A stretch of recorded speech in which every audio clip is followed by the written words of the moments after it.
Good morning.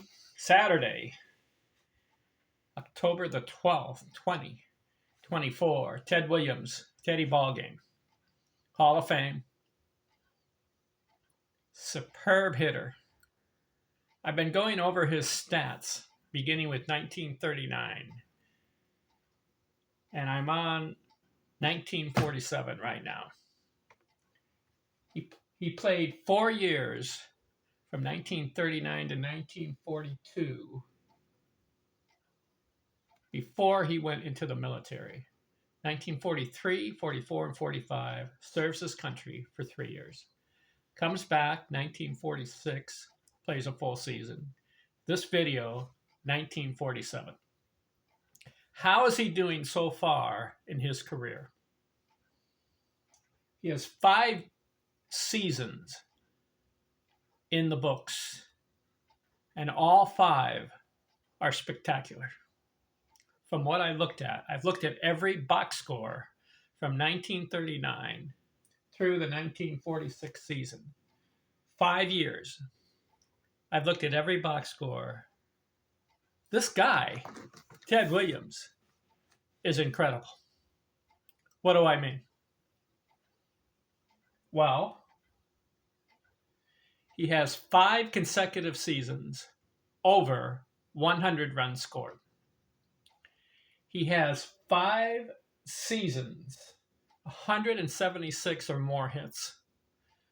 4 of the seasons are over 180 hits, and one of the seasons was 193 hits. So 5 for 5 there. He has 5 seasons of 100 or more runs batted in, with a high of 145 in 1939. Ironically, his rookie season. Amazingly, his rookie season, he has the most RBIs so far. Then he has 5 consecutive seasons batting over 300. One of the seasons, 1941, batting over 400. Okay? He's got 5 seasons in the books. He's 5 for 5 in runs scored, RBIs, and 300 batting seasons. 4 out of 5 over 180 hits, but we can say 5 for 5 over 176 hits in the season.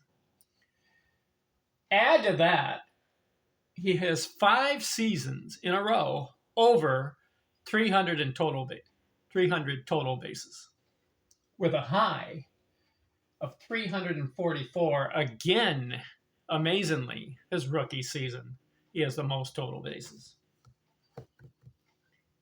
One more stat. 30 home run seasons. 30 homers in a season. 4 out of 5, with a high of 37. His 1940 season, he hit 23. But the other 4 seasons, from 1939 to 1946, he has over 30 homers in a season. What else can we say? 4 out of the 5 seasons, he has over 100 walks. And the season that he didn't get 100 walks, 1940, he had 96 walks. So we can say 5 seasons over 96 walks. Here's another stat. 5 seasons over 400 on base percentage. 400 is a good number, 40% of the time. One of the seasons, though, he was at 553 on base. So one season over 500. But 4 out of the 5 over 400. How about slugging? 5 seasons over 500 slugging. Now, 500 is a good slugging percentage. But Ted Williams has 3 of them over 600 and 1 of them over 700 slugging. What is my point? My point is that Ted Williams, in his first 5 seasons of playing baseball, spectacular, no flaws. This video, 1947, what does he do? Plays every game, 156 games, gets 528 at bats, and for the sixth time, 100 or more runs scored. He scores 125. And for the sixth time, he goes over 176 hits. He gets 181. And that's 5 times over 180 in hits in a season. 40 doubles, 9 homers. And for the 5th time out of 6 seasons, over 30 homers, 32 homers. The 6th season in a row, over 100 RBIs, 114. No stolen bases. And for the 5th time out of 6 years, over 100 walks. He gets 162 walks. For the 6th time, he's over 300 batting average. He bats 343. On base, the 6th time over 400, 499, almost 500 on base. Half the time Ted Williams in 1947 was on base. And for the 6th time, over 500 slugging. He slugs 634, which is the 3rd time over 600. Total bases, the 6th time over 300, 335 total bases. What a player. Some other stats, his best hitting streak was 9 games, 1947, 51 multi-hit games, 2 or more hits, 30 2-hit games, 14 3-hit games, 3 4-hit games, 1 5-hit game, his first one. 1947, he gets 5 hits in a game. 20 games, 2 runs scored, 5 games, 3 runs scored, 2 games, 4 runs scored, 16 games of 2 RBIs only, 7 games, 3 RBIs, 3 games, 4 RBIs, and he had 2 games, 5 RBIs in a game. Ted Williams, 1947. What can you say? Splendid splinter. Where am I going to put Ted Williams as far as the greatest hitter of all time? So far, I have Ty Cobb number 1. I did all his seasons. I did looked at every box score of Ty Cobb. He convinced me he's the greatest hitter of all time. 366, 12 batting titles, 4,189 hits, bats over 400 3 times. Over 323 times in his career. I've got, as of today, but I haven't finished Ted Williams all the way through. This is subject to change. But as of today, I've got Rogers Hornsby, number 2, greatest hitter of all time. Why? 3 400 batting seasons, career average 358, 2,930 hits. He was incredible, Roger Hornsby, if you look at his career. But that could be subject to change if I finish Ted Williams' career, his 19-year career, and I analyze his stats. Will he be better than Roger Hornsby if you look at the final analysis comparing Ted Williams and Rogers Hornsby? In fact, I matched them up and wrote a book. I'll have to look at that book again. I'll give you the result of that in another time. But I matched up Rogers Hornsby and Ted Williams.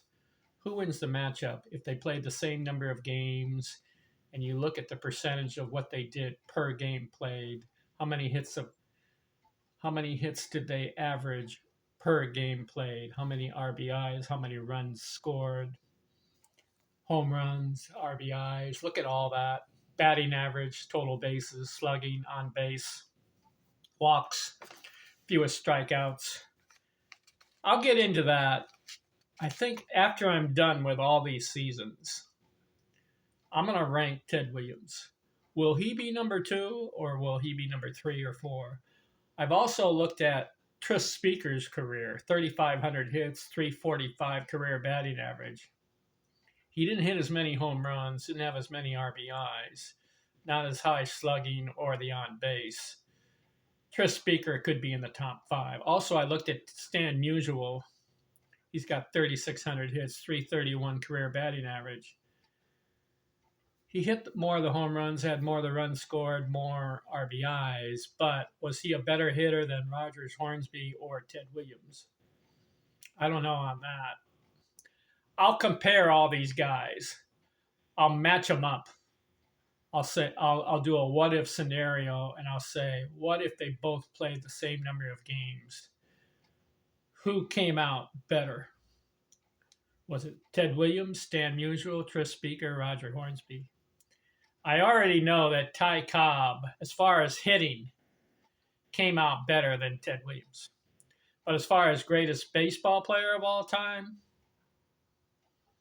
in my book, I've got Babe Ruth number 1. I've already looked at all his box scores. He beats out Ted Williams as far as greatest baseball player of all time, in my opinion. But does Ted Williams beat out Ty Cobb as far as greatest baseball player all around? I don't know on that one. I'll have to match those two guys up, Ty Cobb, Ted Williams. What am I getting at? To me, there's a difference between the greatest baseball player of all time and the greatest hitter of all time. As far as pure hitting, who's the greatest and who are the top 5 in that order? I've got Cobb number 1. And right now I have Rogers Hornsby number 2. But that could change if I finish Ted Williams' analysis. As far as greatest baseball player of all time, I've got Babe Ruth number 1. Number 2, I'm looking at Ty Cobb and Lou Gehrig, those two guys. But I've got to finish Ted Williams' career. Does he get into number 2 or 3 slot? Right now, as far as greatest baseball player of all time, got Ruth 1, that's no dispute. Number 2 could be subject to change. But as of right now, after looking at Ty Cobb and Lou Gehrig, and Stan Musial, Tris Speaker, and Rogers Hornsby, I got to put Cobb number 2 and Gehrig number 3. But it's not fair to Ted Williams yet because I haven't finished his 19-year career. I'm in 1947. He played until 1960. So let's kind of pause that situation right there. I'm going to pause on the greatest hitters. It's Cobb and Hornsby right now. And Tris Speaker number 3. And maybe Stan Musial at number 4. Because I've looked at every single box score of those guys as far as hitting, pure hitting. But let's see if Ted Williams gets up there. Okay? So on my next video will be the 1948 season. Let's see how Teddy Ballgame does. And we'll keep going until 1960. Side note, after I'm done with that, I think I'm going to look at Tony Gwynn. He's got a 338 career batting average, 20 years. Where does he rank as far as greatest hitters of all time? Not best baseball player of all time. I don't know where to put Gwynn in that equation. He could be in the top 20. But as far as hitting, does Tony Gwynn, make the top 5 in my book? You gotta look at every box score and you gotta see how he produced.